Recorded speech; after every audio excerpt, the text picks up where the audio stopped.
జగన్మోహన్ రెడ్డి గారు స్పష్టంగా చెప్పారు, అమరావతిలో జరుగుతున్న అవినీతికి మేము వ్యతిరేకం, అమరావతిలో రైతుల పక్షం మేము నించుంటాం, అమరావతి పేరిట విపరీతమైన అప్పులు తెచ్చి ఢిల్లీలో, బెంగళూరులో, హైదరాబాద్లో లేకపోతే చెన్నైలో దేశంలో ఎక్కడా లేనటువంటి ఎస్ఎఫ్టీకి 14,000 పెట్టడం ఏంటి, హైదరాబాద్లో, చెన్నైలో, బెంగళూరులో లేకపోతే ఢిల్లీలో, ముంబైలో 4,000 నుంచి 5,000 లోపు మహా కన్నా కష్టం ఎస్ఎఫ్టీకి ఇంత రేటు. కానీ మన దగ్గర ఇంతంత రేట్లు ఎందుకు? ఇంత అవినీతి జరుగుతూ ఉంది. అమరావతిలో జరుగుతున్న అవినీతికి వ్యతిరేకం, అమరావతి ప్రాంతం డెవలప్మెంట్ జరగాల్సిందే, అమరావతికి ఖచ్చితంగా మేము మద్దతుగానే ఉంటామని చెప్పి జగన్ గారు చెబుతూ, మనము తక్కువ ఖర్చుతోటి విపరీతమైన అప్పులు తెచ్చి సెల్ఫ్ ఫైనాన్స్ ప్రాజెక్ట్ అని చెప్పి విపరీతమైన అప్పులు తెచ్చి పూర్తి స్థాయిలో అమరావతి ప్రజలను వంచి కళల్లో బతికించే ప్రయత్నం చేస్తూ ఉన్నారు. మనం ప్లాన్ బి అనేది పూర్తి స్థాయిలో ముందుకు తీసుకొస్తే, ఆ ప్లాన్ బి మా విగన్ ఇక్కడ మచిలీపట్నం, విజయవాడ, గుంటూరు అనే ఈ కారిడార్ని తీసుకొని మనం కొంత పుషప్ ఇచ్చి 10-20 వేల కోట్లతో మనం పుషప్ ఇచ్చి చేయగలిగితే పూర్తి స్థాయిలో ఒక గ్రోత్ ఇంజిన్ అనేది, ఎకనామికల్ కారిడార్ అనేది డెవలప్ అయిపోద్ది. దాన్ని మనం అమలు చేద్దాము, ఇదిగో మీరు అలా తీసుకోవాలంటే ఆలోచన చేయండి అని చెప్పి జగన్ గారు చెప్పడం జరిగింది. ఇక అమరావతి కూడా కంటిన్యూస్ ప్రాసెస్గా డెవలప్మెంట్ అనేది పూర్తి స్థాయిలో జరుగుతా పోద్ది. వాళ్ళ పెమ్మసాని గారు చెబుతున్నారు 50 ఏళ్ళు పట్టిద్ది ఇప్పటి నుంచి మొదలు పెడితే అని. అది హైదరాబాద్ అంతా మీరు ఆలోచించొద్దని ఆయనే చెబుతున్నారు. అంటే ఒక తరం భవిష్యత్తు పోద్ది. ఈ నిమిషానికి కూడా అమరావతి రైతులకి రిటర్నబుల్ ఫ్లాట్స్ అనేవి 2 సంవత్సరాలకి ఇస్తున్నారు. ఇప్పుడు 12 ఏళ్ళు అయింది. చంద్రబాబు నాయుడు గారు 9 సంవత్సరాల్లో హైదరాబాద్ కడితే ఇప్పుడు 7 సంవత్సరాలు ఆయన అధికారంలో ఉన్నారు. అమరావతిని ఎందుకు గట్లపోయారు? ఇప్పటికి కూడా సైడ్ కాలువలో లేకపోతే బేసిక్ ఇన్ఫ్రాస్ట్రక్చర్ కూడా చేయలేకపోయారు, ఒక డెవలప్మెంట్ కూడా చేయలేకపోయారు. ఇది వాళ్ళే చెప్తా ఉన్నారు, బేసిక్ ఇన్ఫ్రాస్ట్రక్చర్. ఇక అమరావతి రైతులు వీడియోలు అయితే గత నుంచే వాళ్ళు ఈ 2 సంవత్సరాలు పెద్ద ఎత్తున ఈ ప్రభుత్వం పైన వ్యతిరేకత చూపిస్తున్నారు. మొన్న రీసెంట్గా 25 ఎకరాలు అమరావతి కోసం ల్యాండ్ పూలింగ్లో భూమి ఇచ్చినటువంటి ఒక రైతు సిఆర్డిఏ భవనంలో జరిగినటువంటి అవమానం, పదే నాయకుల చుట్టూ తిరిగినా కూడా, కాళ్ళు అరిగిపోయేలా తిరిగినా కూడా న్యాయం జరగని ఒక రైతు. అలాగే గతంలో జగన్ గారి ప్రభుత్వం పైన అమరావతికి మద్దతుగా పోరాడినటువంటి ఒక వ్యక్తి ఈరోజు ఆయన వీడియో సోషల్ మీడియాలో విపరీతంగా వైరల్ అవుతూ ఉంది. అది ప్రతి ఒక్కరు చూడాలి. అమరావతిలో జరుగుతున్న అరాచకం, వీళ్ళు పైన ఒకటే రాజధాని అని చెబుతున్న డెవలప్మెంట్ కానీ రాజధాని ఒకటి ఉంటేనేమి 4 ఉంటేనేమి ఉపయోగమే ఉంది. డెవలప్మెంట్ అయ్యే రాజధాని కావాలని కదా. మీరు టైం వేస్ట్ చేస్తున్నారు. రెండోది విపరీతమైన అప్పులు చేస్తున్నారు. ఎక్కడి నుంచి తెచ్చి కడతారనేది జనాలు అడుగుతుంది.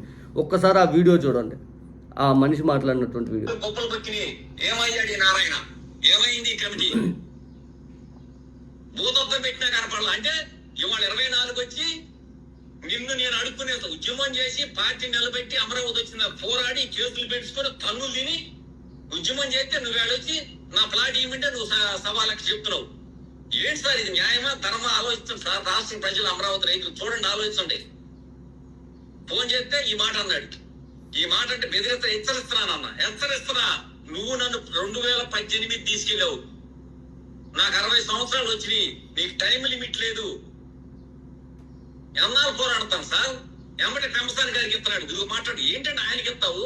పాప ఆయన ఏమీ చేయలేడు. నాది కరెక్ట్ అంటాడు, నీ 10 రోజులు అవుతా అంటాడు. ఇది కరెక్ట్ అంటాడు, 10 రోజులు అవుతా అంటాడు. కీ నీ దగ్గర ఉంది, ఆయనకి ఇస్తావు ఎందుకన్నా? పక్క నుండి పైన ఉన్నాడు, రాత్రి పోయి ఆయనకి ఇస్తాడు. మాట్లాడి ఆయనకి ఇస్తావేందండి? నీ సమస్య. నువ్వు భూమి తీసుకున్నావు, నాకు ఎందుకు ఇవ్వవు? 60 సంవత్సరాలు పోరాడు అలసిపోయి ఉన్నాను. ఇంకెన్నాళ్ళు తింటా? నువ్వు ఎప్పుడు సార్? నువ్వు అప్పుడు అడిగంట ఈయనంట ఈ అక్వైర్ చేసి ఆయన అడిగి ఆయనతో మాట్లాడి ఆయన చెన్నైలో ఉండి పోయి ఆయన వచ్చి ఈయనకి ఇచ్చి 9.1 అగ్రిమెంట్, 9.2, 9.3 రాసి 9.4 రాసి రిజిస్టర్ చేసి అన్ని 1 సంవత్సరం పెట్టింది. అసలు ఆయన ఎవరు సార్? నాకు చెప్పి ఆయన ఎవరు ఇచ్చే మనిషి గారు నేను అడిగాను. నువ్వు ఎవరికి చెప్పించావు ఆయన భూమి అన్నాడు అన్న. అసలు మరి మాట పట్టించుకోవట్లా.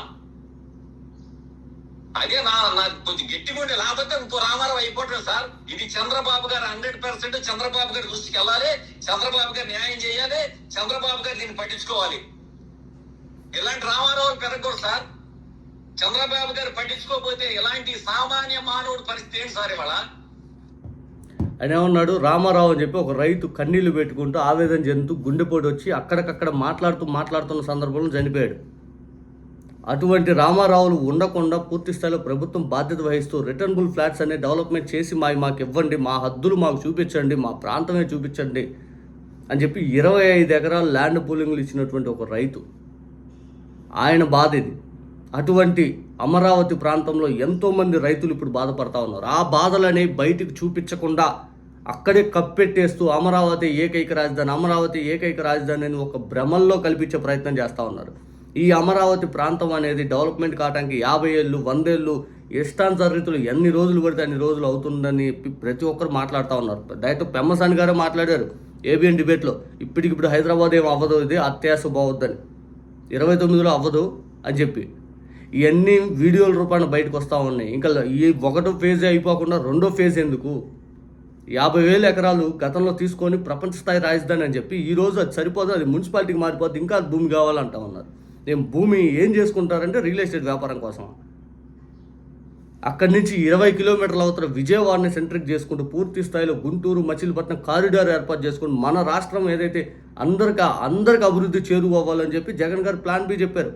బహుశా దాని ఎఫెక్ట్ అనేది బలంగా ఉంటుంది. మొన్న జగన్ గారిని ఒక పెద్ద ఆవిడ కలిసింది. నా భూమి లాక్కున్నారు, నాకేం చేయలేదు, కనీసం నాకు నష్టపరిహారం లేదు, రిటర్నబుల్ ఏమీ లేదు, ఏమీ చేయలేకపోయారు వాళ్ళు అని చెప్పి ఒక పెద్ద ఆవిడ జగన్ గారిని మొన్న కలిసింది. అట్లాగే ఈ రాష్ట్రంలో ఏదైతే జరుగుతున్న అన్యాయం పైన ప్రతి ఒక్కరు ఉద్యమిస్తూ పోరాడాల్సిన అవసరం కూడా ఉంది. అవినీతికి వ్యతిరేకంగా ఎస్ఎఫ్టీ అనేది హైదరాబాద్లో లేని విధంగా రేటు విపరీతంగా కాంట్రాక్టులు తినే విధంగా పెడతా ఉన్నారు. తెలంగాణలో సచివాలయం 600 కోట్లు కడితే మన దగ్గర తాత్కాలిక సచివాలయం 1200 కోట్లు పెట్టి కట్టారు. ఇప్పుడు ఇంకా ఐకానిక్ బ్రిడ్జెస్, ఐకానిక్ టవర్స్ అని చెప్పి 4500 కోట్లు. ఎక్కడికి పోతున్నాం? ఆశ్చర్యం కలుగుతూ ఉంది. చంద్రబాబు నాయుడు గారి కళల్లో బతికించి ఇంకా ఆ సిటీ ముందు వాళ్ళు మీడియా సిటీ అన్నారు. వాళ్ళ మీడియా సంస్థలు అన్నీ తీసుకొచ్చి ఆంధ్రాలో పెట్టమని, అదే అమరావతిలో అవి చేయరు. ఎందుకు చేస్తారు? హైదరాబాద్ని దాటిరావు. వాళ్ళు ఏబిఎన్, ఈటీవీ, మహాన్యూస్, టీవీ5 ఆ కార్యాలయం తీసుకొచ్చి ఆ అమరావతిలో పెట్టమనండి, హెడ్ ఆఫీసులు మొత్తం అవి బెటరు.